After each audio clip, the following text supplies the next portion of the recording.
Well, it's been a while. I've been focusing on other things. I have a life outside of YouTube, and that's the way it should be. Anyway, this is shogi, Japanese chess. That's not what I called. But I think of old people, I can think of chess. So, what does Grandparents' Day mean to me? Absolutely jack shit. It means nothing to me. So, all my grandparents are dead. But why am I telling you all this? Because, let me see which turn it was. I'm playing against myself. You know, it's possible to do that. So, what does Grandparents' Day mean to me? Well, it doesn't mean anything, but I had I had grandparents. The only grandparent I remembered was my grandmother, my dad's mom, when I was a kid. My dad's mom wasn't anything special. Okay, I would have to go through the lineage here. Okay, so when I was 6 or 7, as far back maybe as I was 5 years old, I can remember my dad's mom and her mom, my great grandmother, Marietta. So Amelia was my dad's mom, and Marietta was her mom. So that was you know, the that was the way it was. That was the grandparents all those times. Okay, I'm gonna bring it up. My dad's mom was the kind of person who was not very honorable. She was someone who was dishonest. She dressed up my dad to be like a little girl. Now, these are according to my mom. Okay, my mom told me a lot of stories. Okay, and one of the stories she told me was that when my dad was a child, up until the age of 4 or 5 years old, my grandmother, his mom, dressed him up like a little girl because she wanted a girl. That fucked him up. Okay, maybe that was one of the reasons he was physically abusive towards me and my sisters.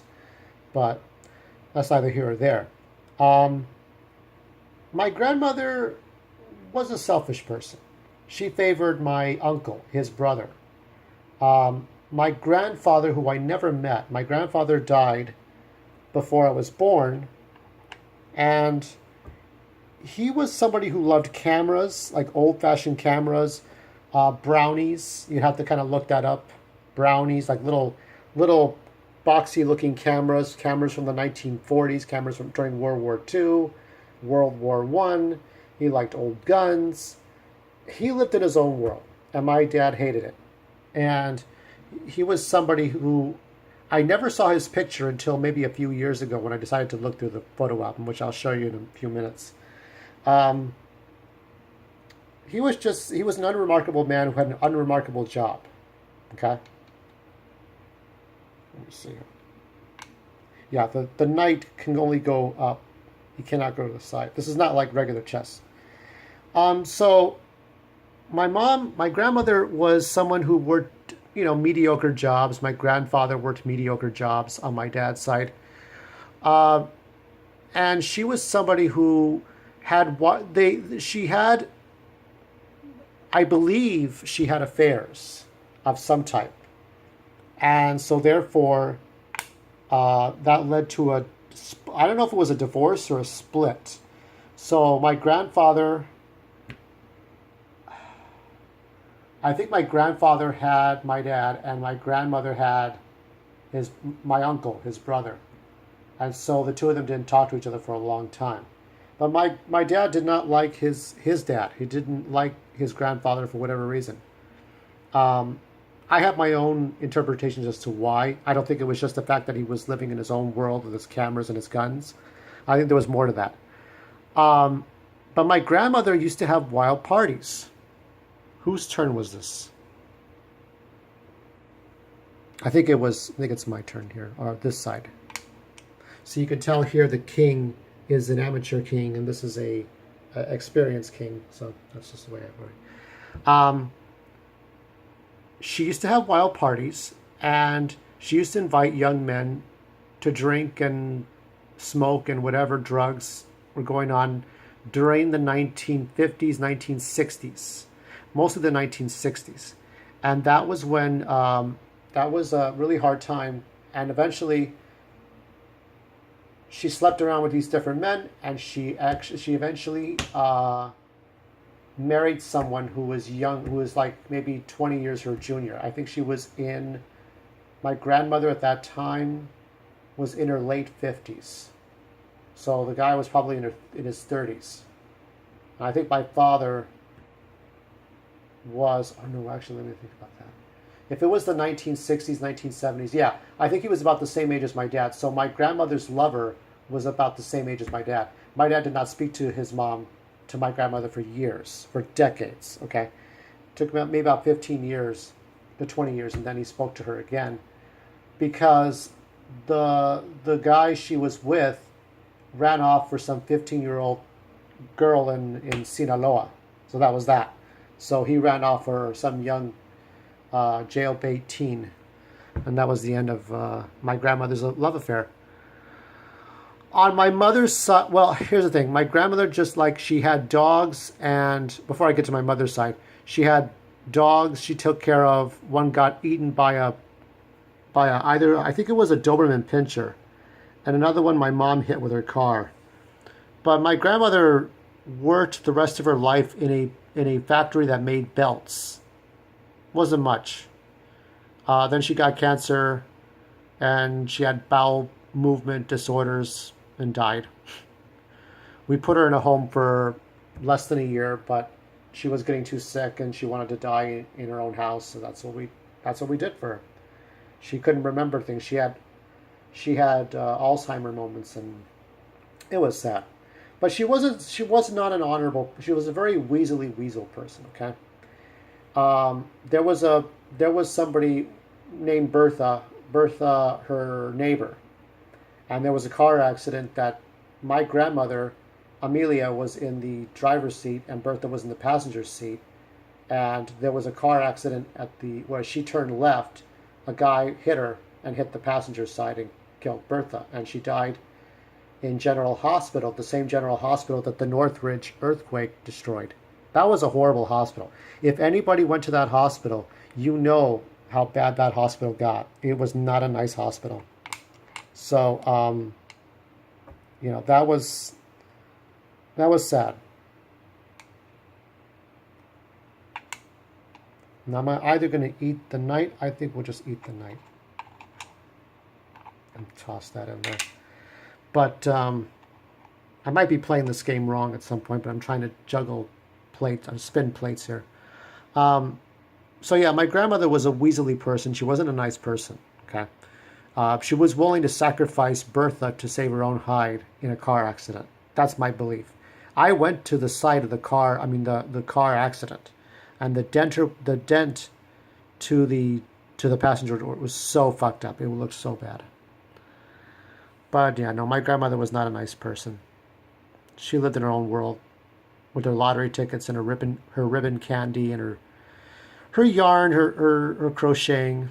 But now to my mother's side, my mother's mom ran a restaurant, and she took after her father, my great grandfather, who was a chef, and she and her husband came to the United States in 1947.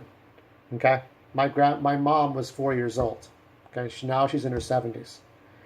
But my grandmother, she ran a very, it's a nice little business. It's not there anymore. Obviously, it's not there anymore.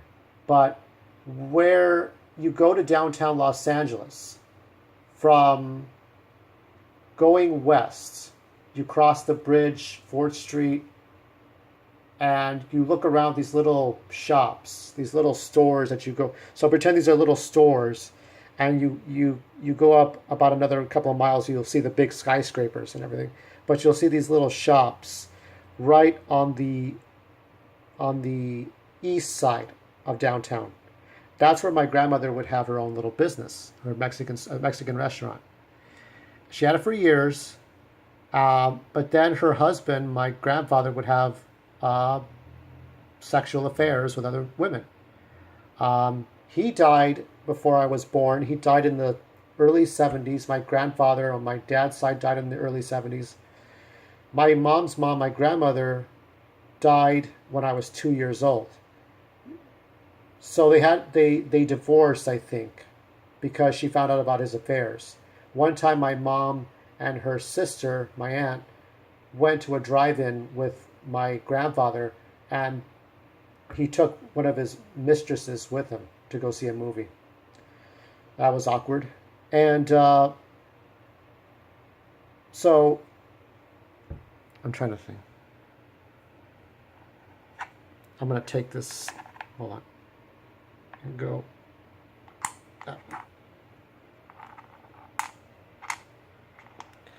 So yeah, that was an awkward thing. I'm trying to think of what else happened. So she divorced my grandfather, and then she tried to run the Mexican restaurant, but the guy, the landlord of the who owned the building, wanted to have a date, wanted to go on a date with my grandmother. My grandmother refused. So he raised the rent too high, and then he evicted her. So she had to go to a smaller a smaller building to run her Mexican restaurant, and then another place, and then she finally had a hot dog stand, taco stand, and that was it. Then my grandmother died. I'm not sure how old she was. I think she was in her 60s. I was 2 years old. So the only person I knew was my great grandmother Marietta from my dad's side, who I only saw. She died on an ironing board. She keeled over. She had a heart attack, and that's when I was 7 years old. So my grandmother on my dad's side was the only grandparent I ever knew, and to be honest, that's kind of sad. I never met any of those people. I never met my grandfathers. I never really knew my mom's mom. I never met my great grandfather. It's a sad thing. We're gonna do a pause. I'll show you some pictures. Okay, so I have my father here. Here he is again. This is, I think, Marietta somewhere in here. Okay. Let me see what we got. This is May 1970. I don't know. This is, let's see. This is my grandmother's nephew. These are all these people. I don't know who all these people is. Okay, these are my great-grandparents right here. There was a story that when my great-grandfather died, he left my great-grandmother a car. And everybody, my grandmother and her siblings, I think she had a couple of sisters or cousins, they wanted to drive the car. And they couldn't, and my great-grandmother said, Marietta said, no, I mean, this car is for me. So they poured water in the gas tank to get even. That's how polite they were. All these people here are my grandparents. This was 79, so I was only a baby back then. I was only about 1 year old, learning how to walk and talk. Rudy, I don't even know some of these people. That's the thing. All these people, this was a whole world before I was around. Okay? But when my mom would tell me these stories, she would tell me these corrupt stories. I had a great uncle Huicho who would wrestle bears and would get into fights with the police. And he would drink a lot. And he used to be in the war. I'm not sure if it was World War I. For whatever reason. This is my father's grandmother. And there's my grandmother here to the right. And my uncle, my father's brother. Oh, Jesus. Here's my great-grandfather and grandfather. Rudy, I'm not sure. Some of these people, man. I'm looking at these pictures. When I saw this picture, this was the first time I really saw my grandfather, my dad's dad. So this is what I was talking about. That is not a girl. That is my father. You can see why he was an abusive man later on. I think Angie was a relative, was related to my great-grandparents or my uncles or my aunts. I can't remember. There's my great-grandfather. I have not seen this man. I don't think he's still alive anymore. This is my dad's brother. I don't think I ever saw him again. A lot of people, a lot of different memories, but it's all like looking into a dirty window. It's sad. But when I saw my great grandfather, no, I'm sorry, when I saw my grandfather, my dad's dad, I saw an unremarkable man. Um, I saw a man who was not that remarkable. Um, he did not seem like the man that I was raised under. I mean, my dad raised me with his fists and with money and paying the bills and everything, but that was tough. Let me give some final thoughts. Okay, sorry about that. So, yeah, the thing is that it's hard for me to celebrate Grandparents' Day when we think about people who are no longer around. Now, for a lot of you, especially millennials and people in their late 20s, maybe early 30s, you may still have your grandparents. My grandmother died of cancer in 1999 when I was 21. I am now 40. My grandparents are all gone. So it's hard for me to relate to anything. If any of them were still alive, they would be over 100 years old. That's the kind of weird thing about it. So they grew up in the, during Pancho Villa time. I think, no, there was a story my mom told me about how her great grandfather was robbed by Pancho Villa on a train. I don't know. Lots of people died. Lots of people are gone. Cousins, old cousins, fourth cousins. These are people I don't even know. And it's tough. It's tough. You just don't even know people. How do you connect to people? Now, you'll have CBS, NBC, CNN, Facebook, and Twitter tell you, oh, yes, everybody loves their Grandparents' Day, la la la la la, look at these presents you get. Oh, look at the little clock that turns into a picture. You can talk to your grandparents on the video cam clock thing. You know that commercial where the grandmother gets a clock, call home, and the kids are waving and stuff. But that's commercialism.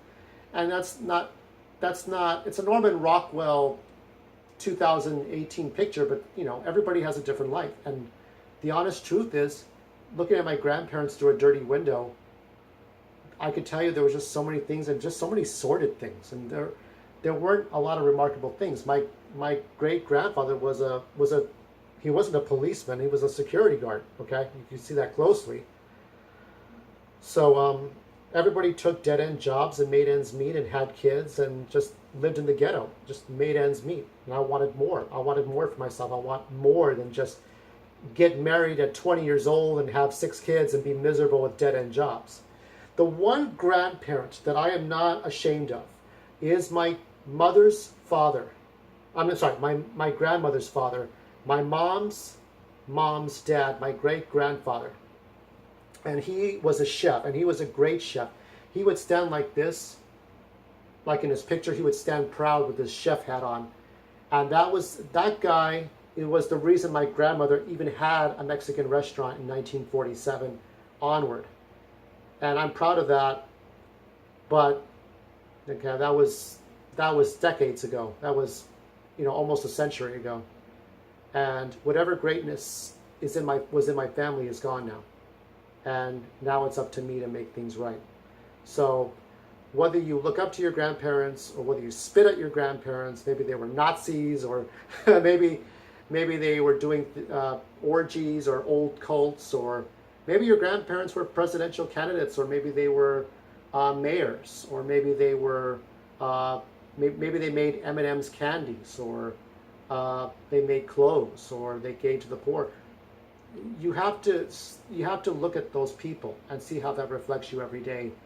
Where they went is where you're headed, and where do you want to go? How do you want to be? This is Maestro Drake signing out. Be kind, be cruel, be you, and dead or alive, remember your grandparents.